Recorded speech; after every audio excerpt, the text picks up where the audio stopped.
مگر جنت میں وہاں کوئی اعلان نہیں کرے گا روزے داروں اللہ نبی پیاروں اور جنت کے حقداروں اور فلاں روزہ یہاں ہے وہاں نماز بھی یہاں ہے کچھ لوگوں کے لیے تو یہاں بھی نہیں ہے اللہ اکبر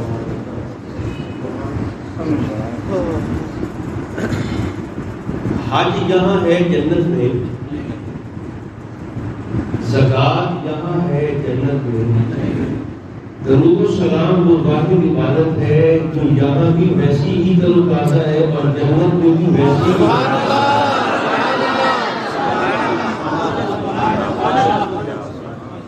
اب یہ لوگوں کا اپنا اپنا ظرف ہے کہ جو عبادت صرف دنیا تک محدود ہے اس کے لیے گلی گلی تبلیغ کرتے ہیں اور جو جنت تک ساتھ چلتی ہے وہ اپنے مولویوں سے پوچھتے ہیں کہ ہم آزان کے ساتھ پڑھ سکتے ہیں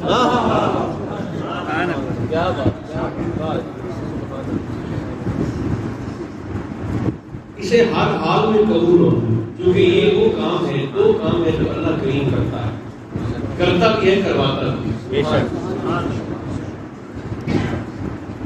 قرآن مقدس ہمیں بتاتا ہے ایک اپنے محبوب پر درود و سلام پڑھتا بھی ہے پڑھواتا بھی ہے اور دوسرا اپنے یار کے دشمنوں پر لعنت کرتا بھی ہے اور کرواتا بھی ہے ان اللہ وملائکتہ یصلون علی النبی یا ایھا الذین آمنوا صلوا علیہ وسلموا تسلیما سبحان اللہ میں بھی درود بھیجتا ہوں میرے فرشتے بھی درود بھیجتے ہیں اور اے مومنو تم بھی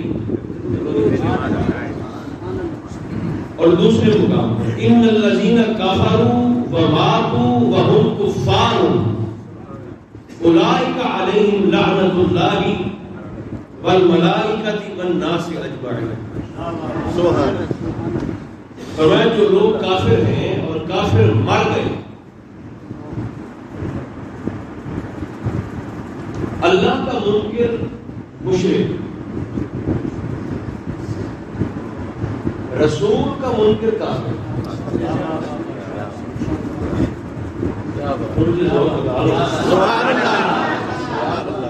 رب دا منکر مشرک تے رسول دا منکر کافر اللہ فرماتا ہے جو میرے حبیب کا منکر ہے نا اور وہ مرا بھی اس حال میں کہ میرے رسول کا منکر تھا اس پر اللہ کی بھی لعنت ہے اس کے فرشتوں کی بھی لعنت ہے والناس اجمعین اور ہر انسان کی لعنت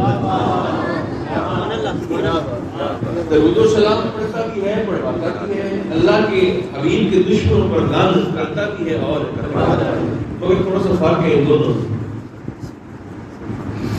درود کے لیے صرف مومنوں کو دعوت دیتا ہے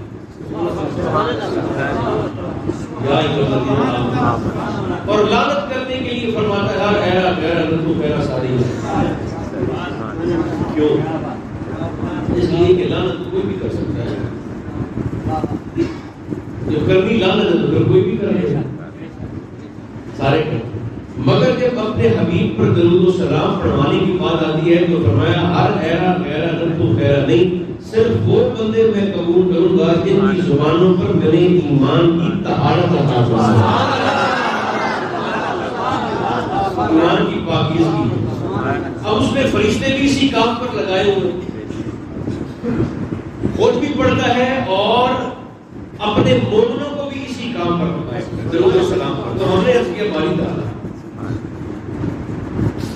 تو خود بھی پڑھتا ہے حالانکہ وہ بھی کافی تھا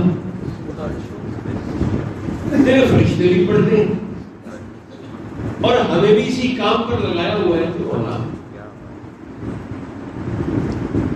وہ اکیلے کافی تھا تیرے فرشتے بھی کافی تھے فرمایا نہیں اس لیے تمہیں اس لیے اس کام پر لگایا ہے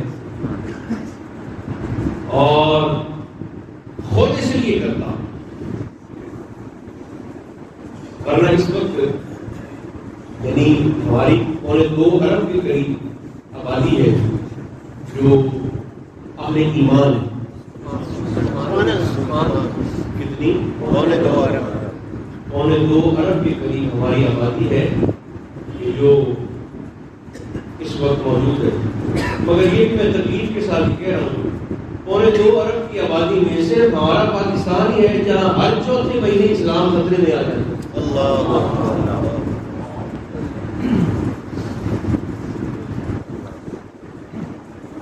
ریاست پاکستان سے بڑا عاشق رسول کوئی نہیں۔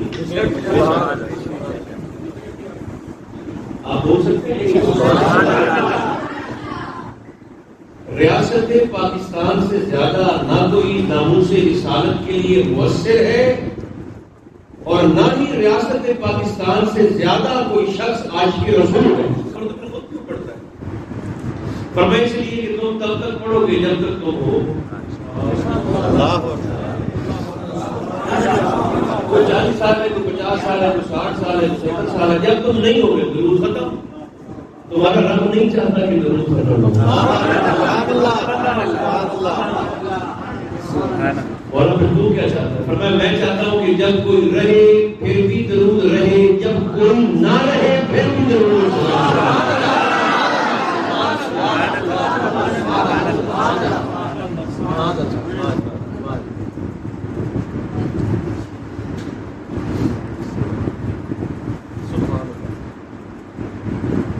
حدیث مبارکہ میں آپ کو سبحان اللہ اسی درود و سلام کے ضمن میں اس کا فیض ہے۔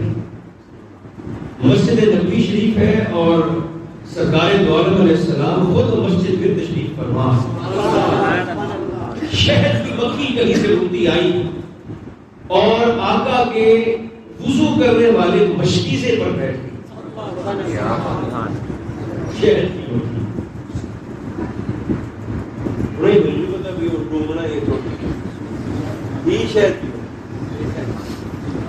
آ کر اس وضو والے مشکیزے پر بیٹھ گئے۔ اب یہ بھی آپ خود ہی اندازہ فرمائیے کہ پتہ نہیں پانی پینے آئی تھی یا حسنین کے نانا کی زیارت کرنا۔ اس کی قسمت دیکھیں ہے تو مکھی شہد کی، مگر اس کا مقدر دیکھیں کہ کلیم کی نگاہ اس پر پڑ گئی، شہد کی مکھی پر۔ جیسے سرکار کی نگاہ پڑی، سرکار نے فرمایا یا ایھا النحل تعالی الینا، ادھر آؤ۔ وہ اڑتی ہوئی آئی اور سرکار دو عالم علیہ السلام نے ایسے اپنا ہاتھ کیا اور وہ شہد کی مکھی حضور کی ہتھیلی پر بیٹھی، آقا کی ہتھیلی پر بیٹھی تو صحابہ کو تو صرف اب بڑھانے کی آواز آئی، مگر اس کے کلام کو، اس کی بات کو میرے کریم آپ کے کریم آپ سن رہا، وہ بل بنانے لگی تو سرکار نے فرمایا جانتے ہو کیا کہہ رہی ہے حضور، کیا کہہ رہی ہے؟ سرکار نے فرمایا یہ منزلہ سے مخاطب ہو کر کہہ رہی ہے کہ تو اپنی قسمت بھی دیکھ اور تو میرا مقدر بھی دیکھ۔ منزلہ شاید کچھ دوستوں کو پتا ہو، کچھ کو نہ بتاؤ۔ منزلہ اس چیونٹی کا نام تھا جسے جناب سلیمان نے اپنی ہتھیلی پر رکھا۔ اس چیونٹی کا نام تھا منزلہ۔ کہنے لگی تو سلیمان کے ہاتھ پر بیٹھی تھی، میں فخر سلیمان کی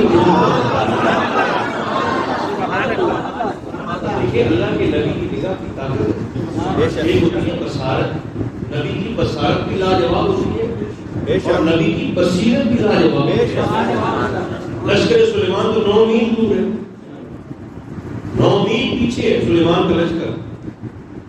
تو وادی نمل میں وہ منزلہ جو ملکہ ہے وہ اپنی دوسری چیونٹیوں سے کہتی ہے جلدی جلدی بلوں میں گھس جاؤ۔ لشکر سلیمان کہیں تمہیں اپنے پیروں کے نیچے رون نہ ڈالے وَهُمْ لَا يَعْلَمُونَ، اور ان کو پتہ ہی نہ چلے کہ ہم نے چیونٹیوں کو مسل دیا ہے، جلدی جلدی بلوں میں گھس جاؤ۔ 9 میل کا مسافر طے کر کے سرکار سلیمان کے لشکر سمیت وہاں پہنچے وادی نمل میں۔ یہ نبی کی نگاہ کی طاقت ہے۔ آپ نے لاکھوں کروڑوں چیونٹیوں میں سے اسی منزلہ کو اٹھایا جس نے کہا تھا جلدی جلدی بلوں میں گھس جاؤ، اسی کو اٹھا کر رکھا اپنی ہتھیلی پر اور فرمانے لگے یہ تم نے کیا کہا ہے؟ اس نے کہا حضور میں نے باقیوں کو خبردار کیا ہے کہ بلوں میں گھس جاؤ کہیں لشکر سلیمان تمہیں رون نہ ڈالے۔ فرمایا نہیں یہ نہیں، اس سے اگلی بات کیا کہی؟ اس نے کہا میں نے کہا وَهُمْ لَا يَعْلَمُونَ، اور ان کو علم ہی نہ ہو۔ چونٹیاں روندی گئی ہیں. آپ نے فرمایا یہ بات انہیں کیسے کہی ہے؟ ہو نبی اور اس کو علم نہ ہو.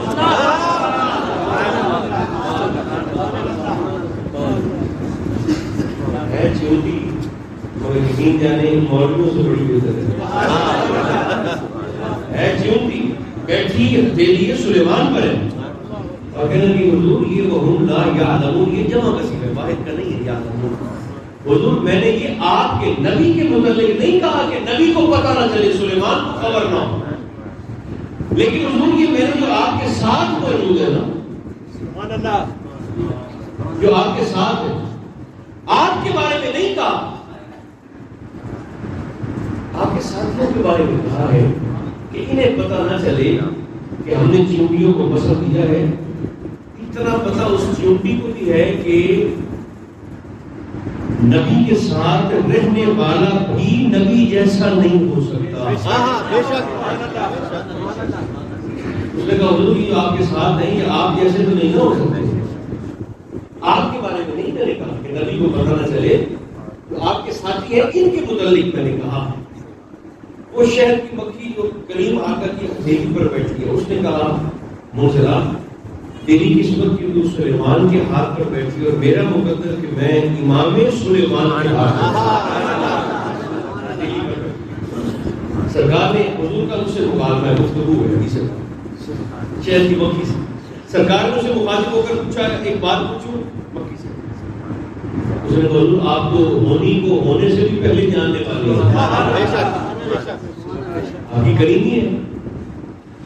سرکار نے فرمایا یہ بتاؤ تأکلین مرا وتخرجین بلوا ما شانہ. سرکار نے فرمایا کھاتی کڑوا ہو تھوکتی میٹھا ہو یہ کیسے کرتی؟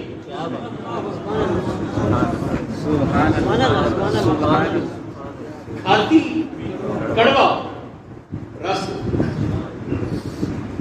کھاتی کڑوا ہو اور تھوکتی میٹھا ہو یہ کیسے کر لیتی ہے؟ اس مکھی نے حضور کو جواب دیا. اس نے کہا حضور جب ہم رس چوس کے آتی ہیں کڑوا رس منہ میں ہوتا ہے پیٹ میں ہوتا ہے رس چوس کے آتی ہیں تو صلیت علیک وعلی اہل بیتک پھول سے اڑتے ہوئے اور چھتے تک پہنچتے ہوئے جتنا بھی سفر ہو اس سارے سفر میں میرے کریم ہم آپ پر اور آپ کے حسین پر درود و سلام کرتے ہیں.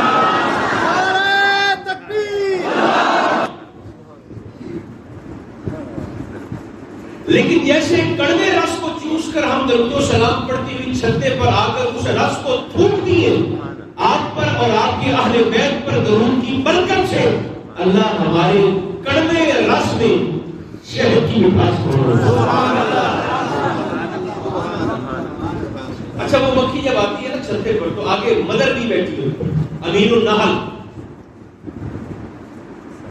جسے عربی میں یاسوب کہتے ہیں. چھتے کا نمبردار ہوتا ہے, وہ نہ شہد بنائے نہ رس چوسے نہ موم بنائے, کوئی ڈیوٹی اس کی نہیں ہے. اس کا صرف ایک ہی کام ہے چونکہ نمبردار جو ہے وہ بیٹھا ہوتا ہے چھتے کے سامنے سے آ کے اور وہ ہر آنے والی مکھی سے کہتا ہے اب نمو آگے کرو میں نے سننا.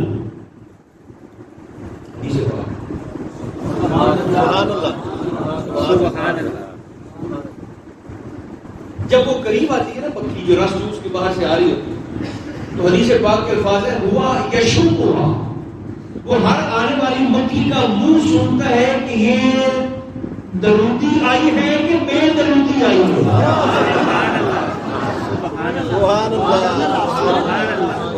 جو درود پڑھ کے آتی ہے اس کی خوشبو سے پتہ چل جاتا ہے کہ یہ درود پڑھ کے آئی ہے, اسے تو آگے شہد بنانے کے لیے جانے دیتا ہے. اور جو بے درودی آتی ہے اسے پھر آگے نہیں جانے دیتا, اس کا سر کاٹ کے چھتے سے نیچے زمین پہ پڑا. یہ جو آپ کو چھتے کے نیچے جتنی مکھیاں پڑی ہوتی ہیں جن کے سر کٹے ہوتے ہیں یہ ساری بے درودی ہوتی ہے.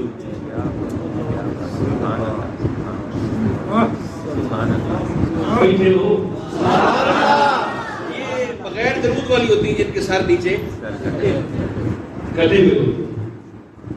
رکھو سر پہ قرآن اور پھر مجھے بتاؤ، بغیر درود کے تو مکھی چھتے میں نہیں جا سکتی، لوگ درود چھوڑ کے جنت میں جانے میں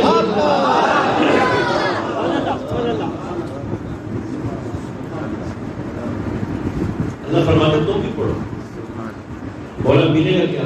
فرمایا میرے مصطفیٰ کی مجلس میں دیکھو۔ ایک اور حدیث پاک سنو، سبحان اللہ۔ دو لوگوں نے ایک شخص کو پکڑا ہوا ہے اور ساتھ ساتھ وہ ایک اونٹ کی مہاڑ بھی پکڑ کے آئے اور کریم آقا کی بارگاہ میں حاضر ہوئے۔ دو لوگوں نے ایک بندے کو پکڑا ہوا، جیسے ہی قریب آئے ان دونوں نے سرکار سے مخاطب ہو کے عرض کیا، حضور یہ ہمارا چور ہے، اس نے ہمارا اونٹ چرایا ہے، ہم اس کی چوری کے چشمدید گواہ ہیں، اس کے ہاتھ کا۔ سرکار سے بڑا جج کون ہو سکتا ہے؟ زیادہ عادل کون ہو سکتا ہے؟ وہ دو ایک طرف کھڑے گواہ بن گئے، مدعی بن گئے، اور یہ ملزم جسے وہ چور کہتے ہیں یہ ایک طرف کھڑا ہو گیا۔ انہوں نے کہا اس کے ہاتھ کاٹے، اس نے ہمارا خون چرایا۔ آقا نے اس کی طرف دیکھا، وہ کھل کھلا کے ہنس پڑا۔ جس کے ہاتھ کاٹنے کے متعلق کہا جائے کہ اس کا ہاتھ ہی اتار دو، ہنسے گا کہ پریشان ہوگا؟ پریشان ہوگا۔ مگر وہ سرکار کی بارگاہ میں کھڑے، حضور ہم گواہ کی ہیں، ہم مدعی بھی ہیں، ہاتھ کاٹے اس کے، اس نے چوری کی ہمارے اونٹ کی۔ سرکار نے اس میں دیکھا تو وہ کھل کھلا کے کیا کر لگا کے ہنس پڑا۔ سرکار نے فرمایا ہنستے کیوں؟ اس نے کہا حضور اس لیے کہ مجھے پتا ہے میرے ہاتھ نہیں کاٹے گئے۔ میں کیسے پتا ہے؟ اس نے کہا کیونکہ میں چوری نہیں ہوں۔ سرکار نے فرمایا کوئی گواہ؟ اس نے اونٹ کی طرف اشارہ کیا، اس نے کہا یہ اونٹ میرا گواہ ہے۔ سرکار نے فرمایا بولے گا؟ اس نے کہا آپ کی مٹھی میں پتھر بولتے ہیں، وہ پھر کیا آقا نے اشارہ کیا کہ بتاؤ ان میں سے سچا کون ہے جھوٹا کون ہے؟ اللہ نے اونٹ کو بولنے کی طاقت۔ وہ بولا، اس نے کہا حضور یہ دونوں خبیث ہیں، جو بولتے ہیں منافق ہیں، یہی میرا اصل مالک ہے، اور ان دونوں نے ارادہ اور نیت کیا ہے کہ میرے مالک کو پریشان کریں، بے عزت کریں، لوگوں کو رسوا کریں۔ یہ دونوں جھوٹے ہیں، میرا مالک سچا ہے، میں اسی کی ملکیت۔ سرکار نے فرمایا ٹھیک ہے فیصلہ ہو گیا، اونٹ تیرا ہے۔ ان دونوں پر سرکار نے حد جاری فرمائی، بہتان کی۔ اور جب وہ اونٹ کو لے کر جانے لگا تو سرکار نے اسے بلا کر فرمایا کون سا کام کرتے ہو، تیرے ہاتھ کٹنے سے بچ گئے، جانور تیرے ہاتھ پہ گواہی دے رہے۔ اس نے جواب پتہ کیا دیا؟ اس نے کہا حضور میں روٹی کھانا بھول سکتا ہوں، آپ کی ذات پر درود و سلام۔ سرکار کا فرمان سنو، حضور نے فرمایا اس کو جاری رکھنا، دنیا میں تیرے ہاتھ کٹنے سے بچ گئے ہیں، آخرت میں تیرا وجود جہنم میں جلنے سے بچ گیا۔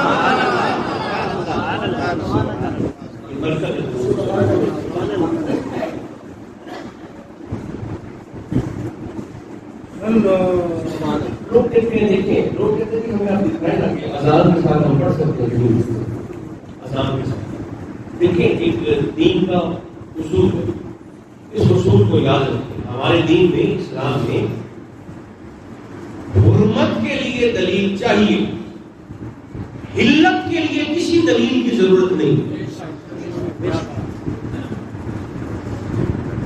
سمجھ گئے یا نہیں سمجھ؟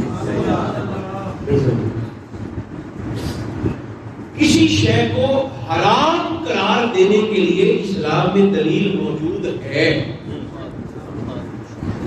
مگر ہر حلال شے کے لیے آپ دلیل ڈھونڈنے نکلے تو اس کی ضرورت آپ کو نہیں۔ مثلا آپ قرآن سے کوئی بندہ کہے کہ ہمیں قرآن سے دکھائیں کہ ڈبل روٹی کھانا حلال ہے، قرآن سے آپ ہمیں دکھائیں کہ ہم سنگر کھا سکتے ہیں، ہم بریانی کھا سکتے ہیں، آپ قرآن سے دکھائیں۔ حلال کی لسٹ لمبی ہے، اس کے لیے دلیل کی ضرورت نہیں۔ حرام کی دلیل ہے، اللہ نے فرمایا ہاں شراب بھی نہیں پینی، خنزیر کا گوشت بھی نہیں، زور سے بولے سود بھی نہیں کھانا، جوا بھی نہیں کرنا، کسی کا حق بھی ڈکیتی بھی نہیں کرنی، چوری بھی نہیں کرنی، کسی کے ساتھ چھین کر زیادتی بھی نہیں کرنی، حرام بھی نہیں کھانا، کسی کا مال بھی نہیں لوٹنا، شراب بھی نہیں ہے، خنزیر کا گوشت بھی نہیں۔ حرمت کی دلیل ہے، حلت کی دلیل نہیں ہے۔ آپ کو سمجھ آئے گی تو پھر مجھے مزہ آئے گا۔ حلال کی دلیل میں ایک مثال آپ کو دیتا ہوں۔ مثلا اللہ کریم نے سرکار آدم سے فرمایا کہ پوری جنت آپ کی ہے، جو پھل آپ کا جی چاہتا ہے کھائیں، راغدن حیث شئتما، جہاں سے آپ کا جی چاہتا ہے آپ کھائیں، پھل کھائیں، زیتون کھائیں، دودھ کی نہر ہے، شہد کی نہر ہے، شراب طہورہ کی نہر ہے، جو آپ کا جی چاہتا ہے آپ کھائیں، انگور کھائیں، کیلے کھائیں، سیب کھائیں، فروٹ کھائیں، گوشت کھائیں، جو جی چاہتا ہے کھائیں۔ علت کی دلیل نہیں ہے کھلا، مگر جہاں حرام کرنا تھا وہاں ایک دلیل دیتی، وَلَا تَقْرَبَا هَٰذِهِ الشَّجَرَةَ، سب کچھ کھائیں بس اس درخت کے قریب نہیں ہے۔ بات پہنچی یا نہیں پہنچی؟ ادھر فرما دیا جو جی چاہتا ہے، زور سے بولو، جہاں سے جی چاہتا ہے، جتنا جی چاہتا ہے، مگر یہاں جہاں منع کرنا تھا وہاں فرما دیا اس درخت کے قریب بس۔ ایک مثال اور بھی دیتا ہوں تاکہ بات اللہ کرے واضح ہو جائے۔ مثال دیکھو، اللہ فرماتا ہے فَانكِحُوا مَا طَابَ لَكُم مِّنَ النِّسَاءِ مَثْنَىٰ وَثُلَاثَ وَرُبَاعَ، اپنی من پسند عورتوں سے نکاح کرو، دو بیک وقت، دو دو، تین تین، چار چار، ہندوستان سے ملے تو کر لو، چائنا سے ملے تو کر لو، افغانستان سے ملے تو کر لو، پاکستان سے ملے تو کر لو، چھوڑ دیا، کھلا چھوڑ دیا۔ جہاں پابندی لگانی تھی وہاں اللہ نے فرما دیا ہاں ایک بات کا خیال رکھنا، ماں سے بھی نہیں کرنا، بہن سے بھی نہیں کرنا، بیٹی سے بھی نہیں کرنا، خالہ سے بھی نہیں کرنا، پھوپھی سے بھی نہیں کرنا، چچی سے بھی نہیں، جو محرمات تھے وہ سارے اللہ کریم نے بتا دیے۔ ادھر کھلا چھوڑ دیا، جہاں حلال تھا نکاح کرو، ماں طاب لکم من النساء، جہاں جہاں تمہارا دل چاہتا ہے کرو، کھلا چھوڑ دیا۔ جہاں پابندی لگانی تھی وہاں بتا دیا کہ یہاں یہاں یہ رشتے تم نے، کاش کے آپ زور سے سبحان اللہ۔ آدم علیہ السلام کو کھانے میں کھلی چھٹی ہے، جہاں منع کرنا تھا وہاں حرام کی دلیل دے کر منع کرنا۔ نکاح کے معاملے پر بھی لوگوں کو کھلا چھوڑ دیا، جس کے ساتھ جی چاہتا ہے کرو، جو رشتے حرام تھے وہ اللہ نے پابندی لگا دی۔ آپ اگر بیوقوف کہے کہ ہمیں بتائیں ذرا حاصل پور میں فلاں بی بی جی سے نکاح ہم کر سکتے ہیں، ہمیں قرآن سے دکھائیں، لندن میں فلاں بی بی سکینہ سے ہم نکاح کر سکتے ہیں، ہمیں قرآن سے دکھائیں۔ کہا جائے گا بھائی اللہ نے کھلا چھوڑا ہے نکاح کے لیے، جہاں سے ملتی ہے آپ کو من پسند رشتے نکاح آپ کر سکتے ہیں، جو حرام ہے وہ یہی معاملہ درود کے ساتھ، آپ کا شکریہ جناب، یہی معاملہ درود کے ساتھ بھی ہے میرے بھائی۔ اللہ فرماتا ہے صلو علیہ وسلم تسلیما، جب جی چاہے پڑھو، جتنا جی چاہے پڑھو، جس وقت جی چاہے پڑھو، جیسے جی چاہے پڑھو۔ اب مولوی صاحب یہ آپ نے دکھانا ہے کہ رب نے ہمیں قرآن میں درود پڑھنے سے منع کیا۔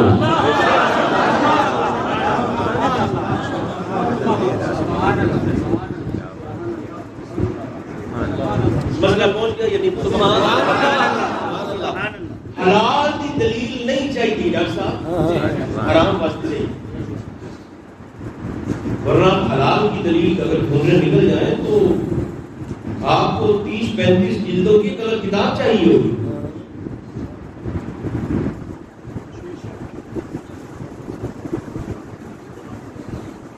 یا ہمیں قرآن سے دکھائیں نہاری کا کھانا حلال جی، بریانی کا ہمیں قرآن سے دکھائیں، قورمہ کا لکھا ہے کھانا جائز ہے قرآن سے دکھائیں۔ ایسا نہیں، حلال کے لیے دلیل نہیں، حرام کے لیے دلیل ہے۔ یہی معاملہ درود کے ساتھ کیا ہے، یہی معاملہ 11ویں کے ساتھ کیا ہے، یہی معاملہ میلاد کے ساتھ۔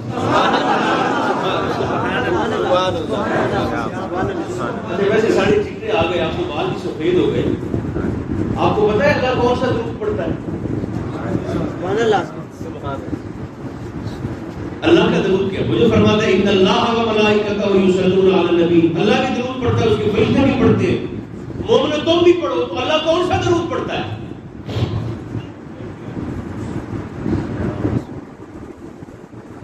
سرکار عالم سے لے کر آج تک نا تقریباً 14,500 سال ہوئے، ابھی تک 14,500 100 نہیں 14,500 سال آدم علیہ السلام سے آج تک ہوئے۔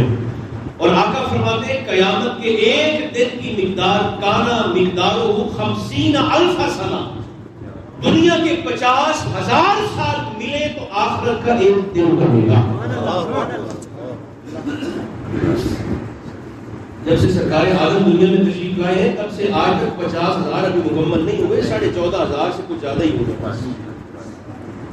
اور قیامت کا ایک دن 50,000 دن کا۔ تو صحابہ نے کہا اتنا طویل دن ہے کیا کریں گے؟ سرکار نے فرمایا پہلے 4 گھنٹوں میں آدم سے آخری بندے تک سب کا حساب کتاب ہو جائے۔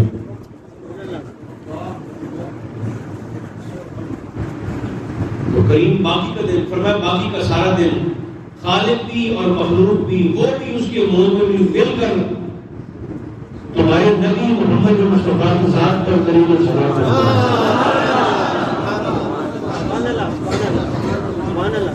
رب کا درود کیا ہے؟ سوال یہ تھا اللہ کا درود کیا ہے؟ علامہ راغب اصفہانی المفردات میں آپ فرماتے ہیں اللہ کا درود یہ ہے وہ عرش پر چیتا چیتا فرشتوں کی محفل سجا لیتا ہے، سبحان اللہ سبحان اللہ، اور ویسے نہیں کہ بعد نماز عشاء ہوتی ہے پھر فجر کے بعد ختم ہو جاتی ہے، ظہر کے بعد ہوتی ہے عصر تک ختم ہو جاتی ہے، نہیں، تو جب سے کائنات بنی ہے نا، جب سے اللہ نے فرشتے بنائے ہیں، فرشتوں سے بھی پہلے کا وہ محفل سجی ہوئی، سبحان اللہ، کیسی محفل ہوگی؟ نور کی محفل، فرشتوں کی محفل کو سجا کر اللہ ان کے سامنے، حدیث پاک کے الفاظ ہیں علامہ اصفہانی کے، آپ فرماتے ہیں اللہ ان کے سامنے اپنے محبوب کی ثنا کرتا ہے، مولا ہم مصلی پر تیری کرتے ہیں تو محبوب بھی کرتا ہے، سبحان اللہ۔ وہ جو اللہ کریم فرشتوں کے سامنے اپنے محبوب کی ثنا کرتا ہے نا، وہ میرے رب کا میرے نبی پر کرو، سبحان اللہ۔ یہ تو اللہ کا درود ہو گیا، فرشتوں کا درود کیا ہے؟ حدیث پاک جب اللہ کریم نے عرش کو تخلیق کیا، عرش کو، تو فرشتوں سے فرمایا بھی سارے مل کے اس کو اٹھاؤ، سبحان اللہ سبحان اللہ۔ آج تک کوئی پتہ نہیں ہے کہ اللہ نے کتنے فرشتے خلق کیے، ان کی تعداد کا کسی کو علم نہیں، سارے فرشتوں نے مل کر اللہ کے عرش کو اٹھانا چاہا، مگر عرش الہیہ کو اٹھانا تو خدا ہلا بھی نہیں سکے، ارے فرشتہ نے کیا جی کیوں ملک الموت کافی نہیں اکیلے، 7 ارب انسانوں کے لیے اکیلے کافی ہے نا، تو سارے عالم ملکوت کے فرشتوں نے مل کر اٹھانا چاہا مگر نہیں اٹھا سکے، پھر اللہ نے ان فرشتوں میں سے 8 فرشتوں کو نکالا،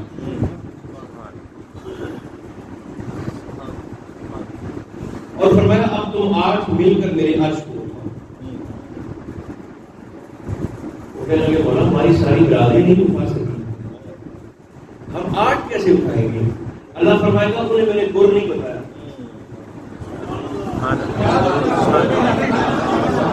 تمہیں بتا، اللہ فرمائے گا میرے عرش کو اٹھانے کا گول یہ ہے تم 8 کے 8 5 مرتبہ میرے محمد پر درود و سلام کرو۔ آقا فرماتے ہیں وہ 5 مرتبہ 8 فرشتے مجھ پر درود و سلام پڑھ کے پھر عرش کو اٹھائیں گے، تب سے اٹھایا ہے اور آج تک اٹھایا ہی ہوا۔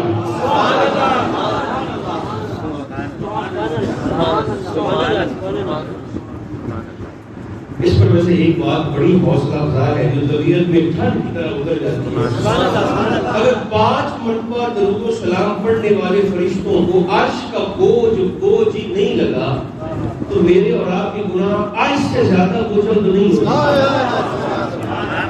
کیا بات. وہ 5 بار پڑھ کے ایسے آرام سے اٹھا لیتے ہیں اور آج تک اٹھایا ہوا ہے. اور ان کی عظمت یہ ہے صبح و شام جبرائیل سمیت ہر فرشتہ آپ کو سلوک کرتا ہے. سبحان اللہ. ان 8 اور ان 8 کا درود کیا ہے؟ سرکار فرماتے زمین پر جب میرے امتی کوئی بھی امتی جب گناہ کرتا ہے تو 8 فرشتے جنہوں نے اللہ کا عرش اٹھایا ہوا ہے وہ میرا وسیلہ پیش کر کے اللہ کی بارگاہ میں میری امت کی مغفرت کی دعا کرتے ہیں.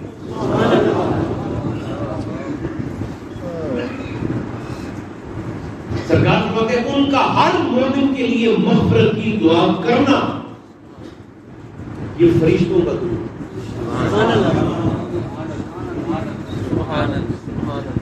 ایک اللہ کا درود ہے جو میں نے بتا دیا اگر آپ نے سنا ہے. ایک درود فرشتوں کا ہے استغفار کرنا مومنین کے لیے. اور یا ایھا الذین آمنوا مومن کیسے پڑھتے ہیں؟ میری سوئی پھر وہیں اٹک جاتی ہے. ان مومنوں میں سے سب سے آگے کھڑے ہوئے ہیں میرے اور آپ کے امام حسین. سبحان اللہ. یہ بات شاید آپ کے لیے نہیں بھی ہو تمام دوستوں کے لیے. میرے حسین کا درود کیا تھا؟ آپ نانا پر کیسے درود پڑھتے تھے؟ کن لفظوں کے ساتھ؟ شوق ہے تو پھر اللہم صلی علی سیدنا محمد وعلی آل سیدنا محمد. یہاں تک تو ہے سارا ٹھیک. آگے صرف تین چھوٹی چھوٹی لائنیں ہیں جو امام حسین پڑھتے تھے. سبحان اللہ.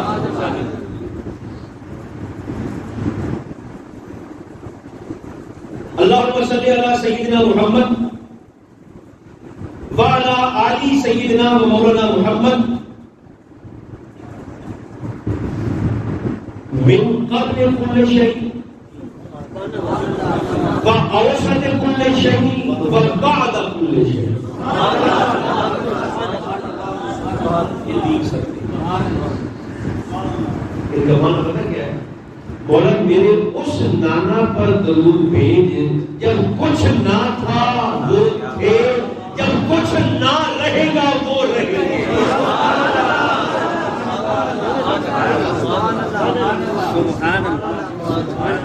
اول کل شيء اوسط کل شيء آخر.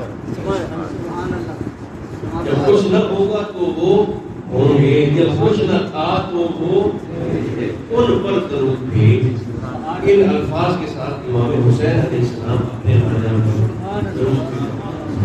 اللہ فرماتا ہے یا ایھا الذین آمنوا. دیکھیں فیض ملتا ہے. بے شک بے شک بے شک. بعض باتیں ہوتی ہیں جنہیں ہم پنجابی میں کہتے ہیں جگ برتیاں جو زمانے پر بیتتی ہیں، اور بعض باتیں ہوتی ہیں ہڈ برتیاں جو اپنے آپ پر بیتتی ہیں. درود و سلام صوفیاتی ہڈ برتی ہے.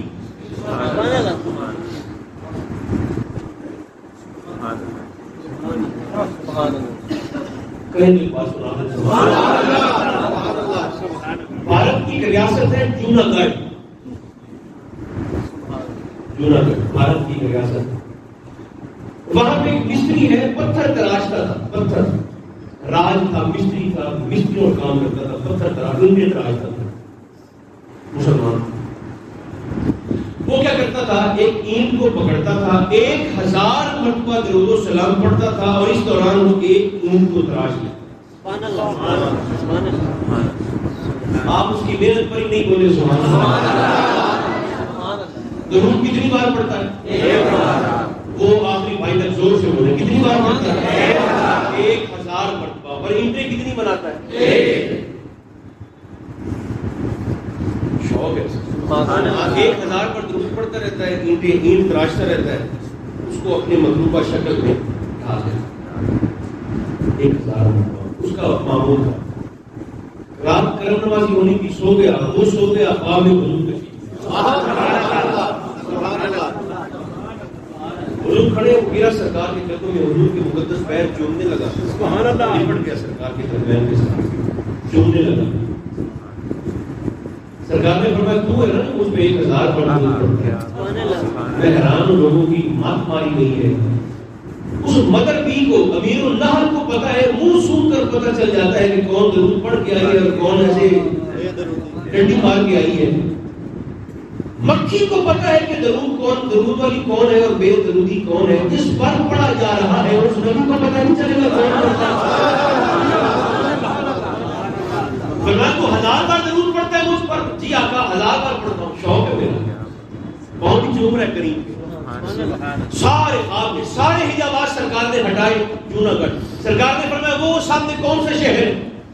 حضور میں تو کبھی جوناگڑھ سے باہر نہیں گیا. آپ فرمایا وہ میرا مدینہ ہے.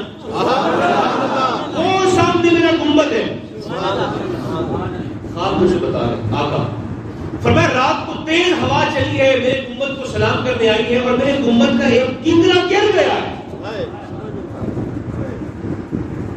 اٹھا اپنی چھیڑی تھوڑی اور چال مدینے.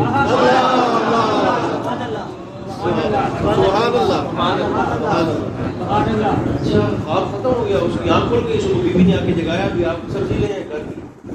اس نے کہا سبزیاں ختم، اب کام دھندا کوئی نہیں، مجھے ٹھیکہ مل گیا. اس نے کہا ٹھیکہ کہاں ملا؟ اس نے کہا مدینہ. کیسے جاؤ گے؟ نہ پاسپورٹ ہے نہ پیسہ ہے. میں کہا مجھے نہیں پتا، سرکار نے بلایا ہے، وہ انتظام ہی وہی کرے. اس کو میرے کپڑے تیار کر، جو بھی ہے پاٹے پرانے. اس نے وہی جوتی پہنی پھٹی ہوئی، وہی کپڑے پہنے، اپنا تھیلا اس نے کندھے پہ رکھا اور جوناگڑھ سے چل پڑا جوناگڑھ کی بندرگاہ جہاں میری جہاز پڑا ہو. 3000 حاجی اس پہ بیٹھے ہو. کتنے؟ 3000. وہ کپتان اس کے انجن کو سٹارٹ کرتا ہے مگر سٹارٹ ہی نہیں ہوتا. انتظام کیسے ہوتا ہے؟ اب سمجھتے ہیں کہ پتہ نہیں یہ ٹکوں کی بات ہے. ٹکوں کی بات نہیں ہے، یہ نگاہ کی بات ہے. وہ چلاتے ہیں، وہ چلتے نہیں. وہ دور سے مستری آتا ہے جوتے چٹکاتے ہوئے، گھر بناتے ہوئے، قریب آیا تو کپتان سے کہنے لگا مجھے جو رات خواب آیا ہے تم لوگ میرے بغیر جا ہی نہیں سکتے. اس نے کہا تو نے بھی جاتا ہے؟ اس نے سارا خواب کپتان کو بتایا. اس نے کہا تو میرے بغیر جا کے دکھاؤ. پاسپورٹ بھی کوئی نہیں، پیسہ بھی کوئی نہیں، ویزا بھی کوئی نہیں، کب کوئی نہیں. سٹارٹ نہیں ہو سکے اور واقعی نہیں ہوا. جب اس نے ٹوٹی جوتی جہاز پر رکھی نا ان کا انجن پھر چلا.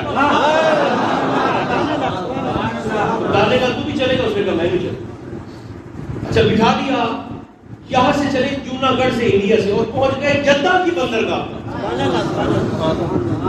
وہاں جدہ میں سرکار دو عالم علیہ السلام اپنے دربان کے خواب میں آئے. سرکار نے حکم دیا جوناگڑھ کا مستری ہے، یہ اس کی کیفیت ہے، جدہ اتر رہا ہے، اس کو جا کر وہاں سے لے آؤ. اس مستری کے پہنچنے سے پہلے وہاں پوری گارد لگی. بندرگاہ پہنچا، اس نے کوئی تھیلا پڑا ہوا اپنے سے مستریوں والا اندر، اس کا سارا سامان بھی ہے. جب وہ پہنچا تو انہوں نے پوچھا کہ انت من جوناگڑھ؟ اس نے کہا ہاں جی جوناگڑھ سے ہوں. کہنے لگے پھر مہربانی یہ کریں کہ آپ تھیلا مجھے پکڑائیں، میں آپ کے پیچھے چلتا ہوں، آپ میرے آگے آگے چلیں. یہ 3000 بندہ آتا رہے گا، تو میرے آگے آگے چل. لے کر پہنچ گئے مدینہ. فیض دے کے میری کریم پر مدینہ منورہ پہنچے. اس مستری صاحب کو لے کر کہنے لگے کہ جنہوں نے بلایا ہے، پھر انہوں نے بتایا بھی ہوگا کہ تجھے کیوں بلایا ہے. اس نے کہا ہم نہیں بتایا. دیکھا تو وہ کنگرا وہاں سے ایک اینٹ واقعی ٹوٹی ہوئی گر گئی. انہوں نے کہا اس کو چڑھ کے ٹھیک کریں. اب اسے کھڑا کب تو بات میں یہ حوصلہ کہاں سے لاؤں امت کے اوپر چڑھنے کا. سرکار نے دل میں بات ڈالی. کریم جو ہے سرکار نے فرمایا درود و سلام پڑھتا جاؤ، سیڑھیاں چڑھتا جاؤ. اور یار اس کے مزے کو محسوس کرو. پہلے جوناگڑھ میں پڑھتا تھا اور آج دوشی پڑھتا جا رہا ہے، سیڑھیاں چڑھتا جا رہا ہے. اور وہیں پر کھڑے ہو کر اس نے وہی طریقہ اختیار کیا. 1000 مرتبہ درود و سلام بھی پڑھا. اس نے ایک طرح سے کنگرے کو لگا دی. کنگرے کو لگا کر اس نے نے ایسے گنبد خضرا کو ڈالی ہے جب لپٹ کے کھڑا. اب وہ کہتے ہیں کہ نیچے آؤ. وہ کہتا ہے میں نے مزدوری کی ہے تو میں اب مزدوری دوں گا.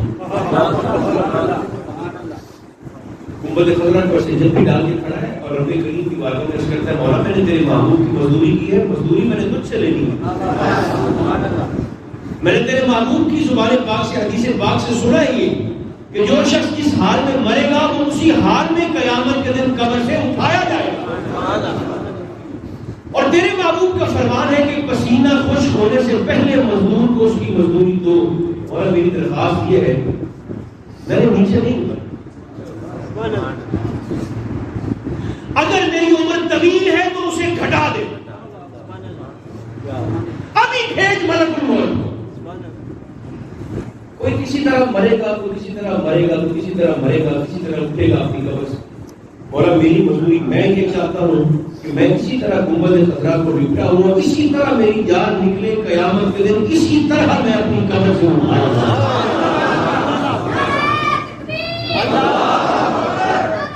ملک الموت آئے, اس کی روح پاک چڑھا خود تھا, اتارا مدینے والوں نے. وہ کریم ہے, بس یہاں شوق ہونا چاہیے. باقی روزی روٹی کے جھمیلے تو ختم نہیں ہوتے نا سانس کا. سرکار فرماتے ہیں کہ انسان کے پیٹ کو سوائے قبر کی مٹی کے اور کوئی شے نہیں بھر سکتا. یہ تو ختم نہیں ہوتے. اللہ کرے یہ شوق مجھے اور آپ کو لگ جائے.